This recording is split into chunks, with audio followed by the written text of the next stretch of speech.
Salish Explorer. It is Coast Guard certified and inspected to carry up to 500 passengers. That means we have life-saving equipment on board for all of you. Life jackets can be found underneath the perimeter bench seating in the bow of the first and second decks, as well as under the forward stairwell on the first deck, and in the cabinets behind the pilot house on the third deck. Placards with donning instructions can be found throughout the vessel. In the event of an emergency, life jackets will be made available and proper donning instructions will be given.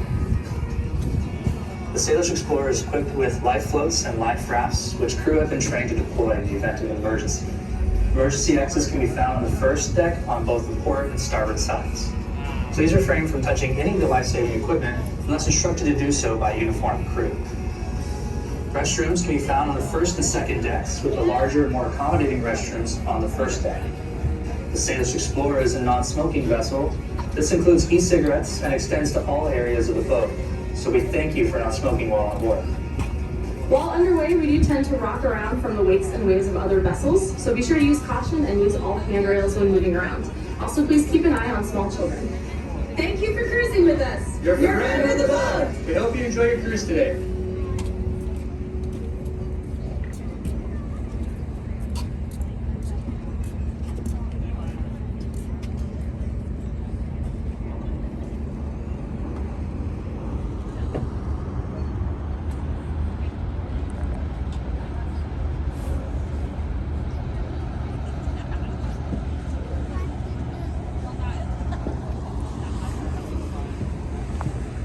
All right. The safety announcements are out of the way. I heard a bell from our ticket booth. That's a surefire indicator that we've got all of our guests on board, so it's time to get going. Sit back, relax, grab yourself a little something from the refreshment bar, and enjoy Martin's Tours. He did terrific work for you.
Hello everyone.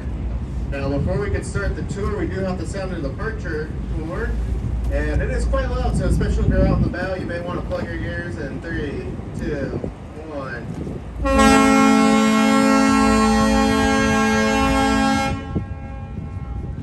Alright, with that out of the way, we can go ahead and get the tour started. Again, my name is Martin, and I'll be up here on the third deck, giving it live and in person. So, welcome aboard the Salish Explorer. Thank you for coming out here, spending some, actually, kind of a good spring day today. It's a little cloudy, but right now we're supposed to be getting drenched with rain, so great things all together. Now, I'm sure a lot of you are from out of town, coming here to Seattle, enjoying all the fun things that we have to offer on the waterfront, everything from harbor tours to great restaurants. Now, it wasn't always this way. The waterfront used to be the industrial section of Seattle, and you can see some evidence of this right now as we pull out. For those of you on the left side or port side of the vessel, if you look at Pier 56, the green and yellow one, and for those of you on the right side or starboard side of the vessel, you got Pier 54, which is sort of the beige one, blue trim. Now, if you look at them, you'll notice that they're built at an angle to the shore. And that's because these piers are built perfectly east to west. Now, the shoreline isn't perfectly north to south, so what this does is create an angle of sorts. Now, if you were to go back in time along Alaskan Way, you won't find cars there, you will see trains. And trains would be able to, because of the piers were built at an angle, would be able to actually turn onto the waterfront and load and unload their goods, giving Seattle sort of a little bit of an advantage when it came to shipping. But of course, all our industry has now moved to the south end of the bay, and we have much more fun things to do. I'm sure you've all noticed the great wheel that was built in 2012, so a relatively new addition to the waterfront. However, it is at Pier 57, Miners Landing. That is a bit of a misnomer though, because the real Miners Landing was Pier 58. Now, if you look ahead of us, you will see Pier 59. You won't find a Pier 58 because it doesn't exist anymore. It used to exist in between 57 and 59. Right now you see a big gap, but it's still notable to talk about. Very important to Seattle's history because that is where the steamship Portland landed back in 1898. Now, it landed with 2 tons of gold on board, kicking off the Klondike Gold Rush, and this was a very important event in Seattle's history because this is essentially what put Seattle on the map. People came from all over the country to get outfitted right here and head up north to Alaska and try to strike it rich. So much so that the city was earned the nickname Gateway to Alaska.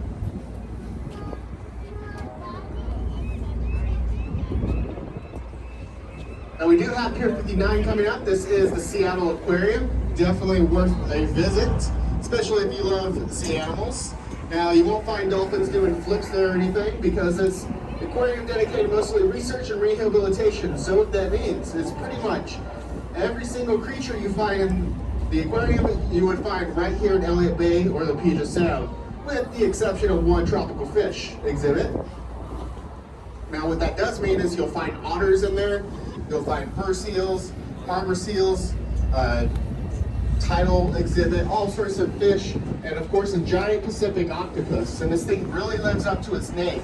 The largest of its species, weighed over 600 pounds and had a tentacle length of over 30 feet. So that meant if you plopped him right here in the middle of the Salish Explorer, his tentacles would hang over the side. Now, of course, you won't find flying fish there, but you will find flying fish up the hill at Pike Place Market, which is that yellow building right sitting on top of that parking garage. Pike Place Market was started in 1907. It's the longest, most continuously operated farmers market in the country. Started with the philosophy of meet the producers. That's because there was a lot of price gouging going on back then, so much so that, adjusted for inflation, the price of an onion was equal to $25. So that is pretty insane. So essentially the farmers ended up cutting out the middleman and selling directly to the consumers. This proved to be very popular. That's why the market is still there today, but you'll find more than just fish and produce there. You'll find over 225 different stalls. Some are permanent, some are rotational. Definitely worth a look, and it's not too far from Post Alley. Post Alley has some great pizza restaurants there. It is also home to the famous Seattle Gum Wall. If you don't know what that is, it's exactly what it sounds like. It's a wall full of already chewed gum. Started out back in the 90s when concert goers weren't allowed into a venue until they spit out the gum. So in protest, they ended up sticking it on the wall. It wasn't cleaned until the first time until 2015, and the only reason why is because structural engineers were actually afraid of how much gum was on the wall that it would cause damage to the belly with the weight of the gum. But of course, they still have gum on it now. It gets cleaned every 2 to 3 years, and they have a big gumball machine there too. So if you want to, you can contribute your own piece of art. I definitely do suggest that's not the place to taste the rainbow though. So,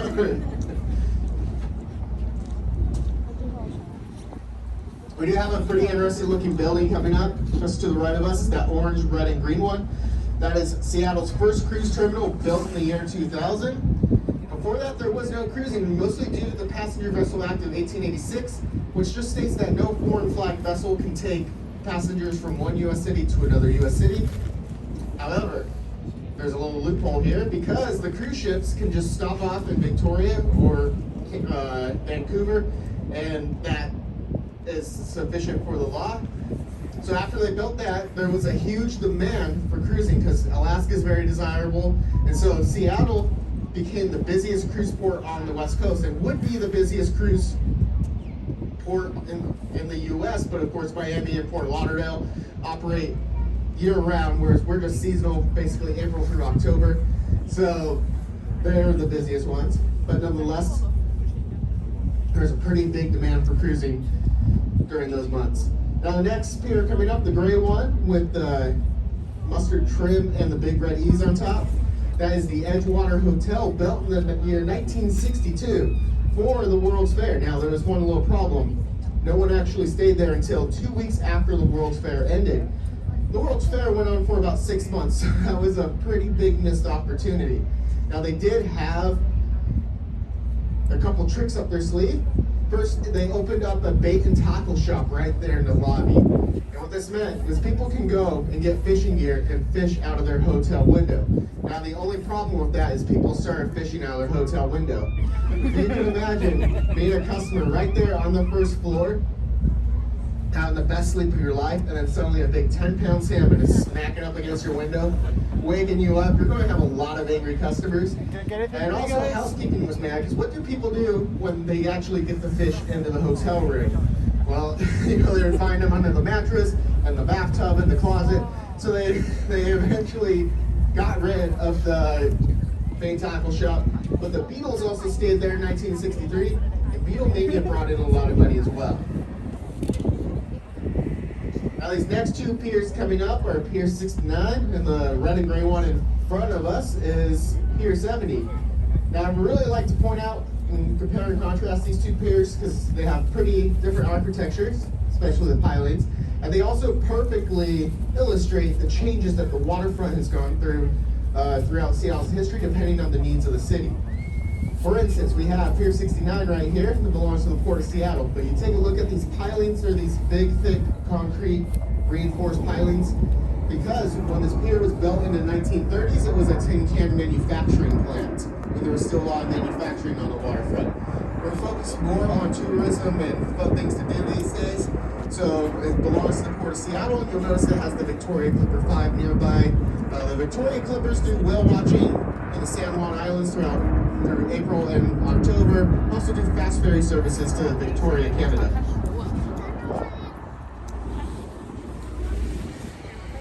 Then we got Pier 70 coming up. Now these pilings are some of the oldest pilings on the waterfront. You'll notice the skinny wooden original style ones. It's going through some changes too. For instance, back during the Prohibition era, that's where the Washington State Liquor Control Board was headquartered. If you go there now, you'll find an Irish pub, so it shows how Seattle's priorities have changed with that. And if you're a fan of MTV or reality shows, the Real World Seattle was filmed right there at Pier 70. Now, they had a loophole because no one could live at Pier 70, so they just called it a 24/7 recording studio to sort of get around that. Now, as we pass Pier 70, we're going to get our closest, most unobstructed view of the Space Needle. So now is a great time to pull up the cameras and phones. And please feel free to get up and move around. You don't have to stay seated or anything like that. You're more than welcome to come over here, take pictures off to the side or over here. You don't have to stay seated. Take full advantage of all the space on this boat. Now, as you folks are doing that, we'll just continue the tour.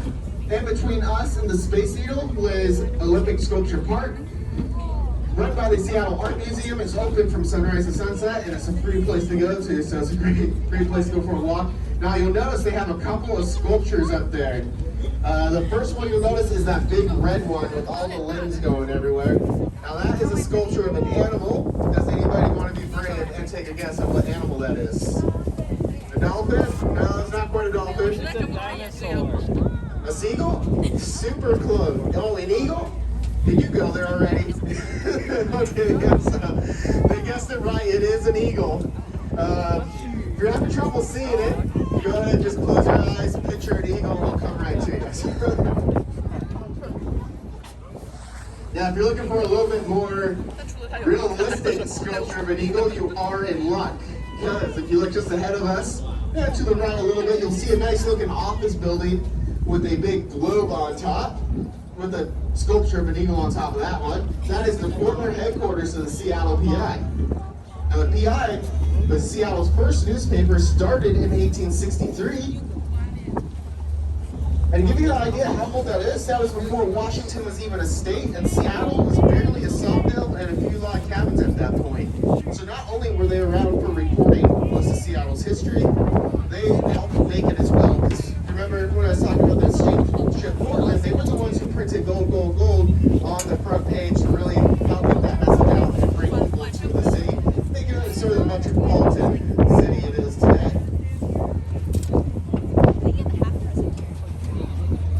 Another thing Seattle is known for are parks.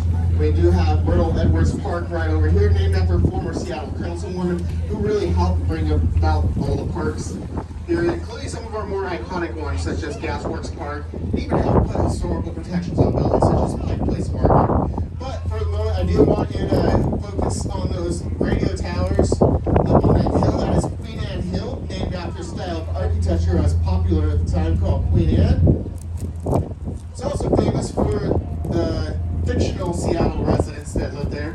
If any of you watch Doctor TV shows, you probably already know that Dr. Gray from Grey's Anatomy lives up on Queen Anne Hill, and in fact, her intern house was a real house up there. However, it is a private residence, so do keep that in mind. Now, the other character who lives up there is Frasier. From the show Frasier, but his big skyrise apartment was a total fabrication, never existed. However, the view from his apartment does exist. It's taken at Cary Park, also nicknamed Postcard Park. And so if you're really into photography, that's definitely a must-see part while you're visiting here. Now you might be wondering, it's a pretty steep hill, what are people even doing up there?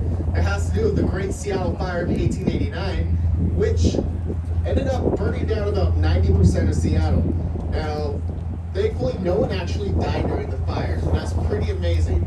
But the unfortunate part was that the fire started in the cabinet shop, and the firefighting equipment at the time was relying on the tides, and it happened to break out at an extreme low tide. So there wasn't really much that the firefighters can do but sit back and watch almost the entire city burn down. And so during the rebuilding efforts, people with the money and the means ended up moving up to Queen Anne Hill to get out of the burnt down rebuilding city. Now you'll notice a flock of birds just off to the right, small black birds. You'll notice they have a nice orange beak. They're called surf scoters. And they're like almost a mix between a puffin and a duck. And they're migratory birds, usually spend the summers up in Alaska, come down here during the winters and falls. Now they love this particular spot right here. And that's because of what's going on with this big bulk carrier, the black and red ship just off to the right. It's being loaded up with cattle grade grain. And so that dust cloud will come up, sort of settle on the top of the water, and the surf scoters just love to eat that stuff up. I mentioned it was this cattle grade grain. Now this is a pretty big export for Seattle. It's our biggest export by volume. That's pretty surprising because it's not grown in western Washington at all. It's all grown in the Midwest and then shipped over by rail, where then it's stored in all those gray silos you see beyond the bulk carrier. And then when they're ready to trade, they just bring it up that conveyor belt and just gravity feed it right down into the holes. Now there's a hindrance that can happen. If it starts raining, then they can't do the loading anymore. They have to stop. They can't get any moisture in the holds. This being Seattle, it rains pretty often. And so they have a big stop and go. You know they're working really hard right now, taking advantage of the dry weather. But that begs the question, why have this grain terminal here in Seattle? Why not someplace more dry? That has to do with the curvature of the earth. And due to that curvature, Seattle is one day closer to East Asia by sailing than if it was in California. So, even though it might take a little bit longer to load the grain here, they still save on fuel costs and sailing time, so it's still worth it. Now, I mentioned it's our biggest export by volume, but by far not our biggest export by value. That would belong to aircraft and aircraft parts. Boeing got its start right here in South Lake Union, and still has some of the biggest factories in the world right here in Washington State. Now, software is also another big export as well. Microsoft has a big presence here, as well as Amazon, Google, all the tech companies. Now, just off to the right, you'll see a nice looking office building that's about 3 stories high. That is our newest sort of company that moved here. That is Expedia.com's new headquarters. But they didn't move too far. They got their start in Bellevue, which is just across from Lake Washington, just a few miles east of Seattle. Now, what's interesting about this building is that it was basically moved into, finished, completed at the end of 2019. So then, right before the pandemic started, and basically everyone had to work from home anyways. They spent all this money building a big, nice building for it not to be used for a couple of years. But people are coming back in, so it is finally getting some use out of it.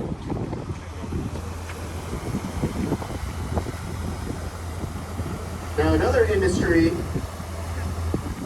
Pacific Northwest is known for is, of course, seafood. We do have a pier coming up, the beige building on top of the destination C-175, also locally known as the Fish Fillet Factory. Now, that's because when you think of Pacific Northwest seafood, you think of, halibut, salmon, crab. What's stored in those cold storage facilities over there is Alaskan pollock. If you've never heard of pollock, there's a good chance you still had it though, because if you've ever had a fish fillet, fish stick, imitation crab, decided to try some cat food, you probably had Alaskan pollock, because it's what it is. It's a generic white fish that's very bland, but easy to flavor and very cheap. Now, it used to be considered a garbage fish because they would catch it and would spoil before they could get it back to shore. Now, with the invention of the big factory processors, they were able to process it, freeze it right on board, and make it viable for the market. Now, we do have another pier. That is Pier 91 with the gray building on it. That is Seattle's second cruise terminal, built in the year 2007 to sort of keep up with demand. Now, if you keep looking to the left of Pier 91, but to the right of all those sailboats, you'll see a green hill with a big white house on it. That is the U.S. Admiral's house. From about the 1930s to 2006, over 30 U.S. Admirals have lived there, and they hosted all sorts of folks there as well. They hosted everyone from politicians, military leaders, even royalty have been hosted there. As of 2010, it's considered a historic location. But you can rent it out as a venue as well. So we are making a turn here, starting to head south. Now is a great time to sort of talk about the waters that we're on. To make things simple, everything off to our left will be Elliott Bay, and everything off to our right will be the Puget Sound. Now, there's some interesting facts about these waters. They're both very deep and very cold. The average depth of Elliott Bay over here is about 300 feet deep. The deepest spot being about 600 feet. To put it in perspective, if we were to take the Space Needle over there, dip it right in that spot, only the tippy top of the flagpole would be showing. Now, the Puget Sound is even deeper, about 5 miles northwest of our position. You'll come to a spot called Point Jefferson. Just off Point Jefferson is a spot that gets 930 feet deep, so much deeper out there. With all that deep water comes very cold water. The average depth of the Puget Sound is between 42 degrees and 52 degrees Fahrenheit. So pretty much any time of the year, a little too cold to go swimming there unless you got a wetsuit on. So I just got a question of the Puget Sound will freeze during the winter. Answer is no. It doesn't really get any lower than 42 degrees. And then salt water has to get even colder to freeze. So there's no ice here during the winter or anything. Now, as we're coming along, you'll see a great view off to the left of the Seattle skyline. So now That's another great picture opportunity. Feel free to get up and move around. And you can even come up right over here next to where I'm talking in order to get some good pictures as well. I don't mind at all. So definitely take advantage of your time on the boat and get some great photographs.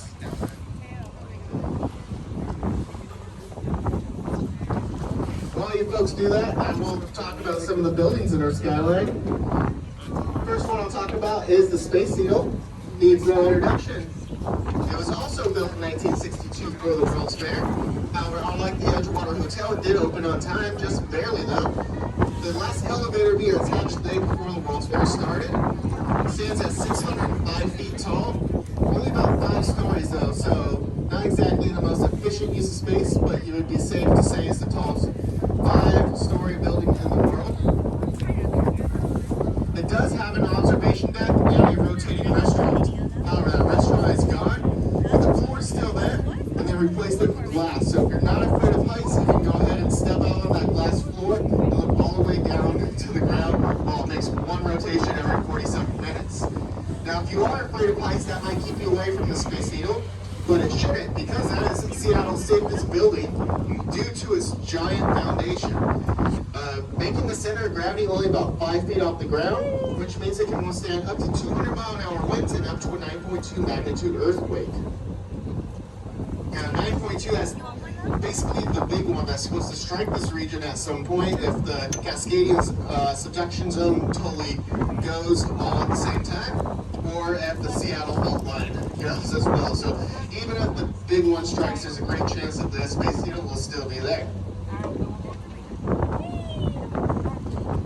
Now, the next building I'm going to talk about is going to be way on the other side of the Skyline, opposite side of the Space Needle, so that tall, dark building.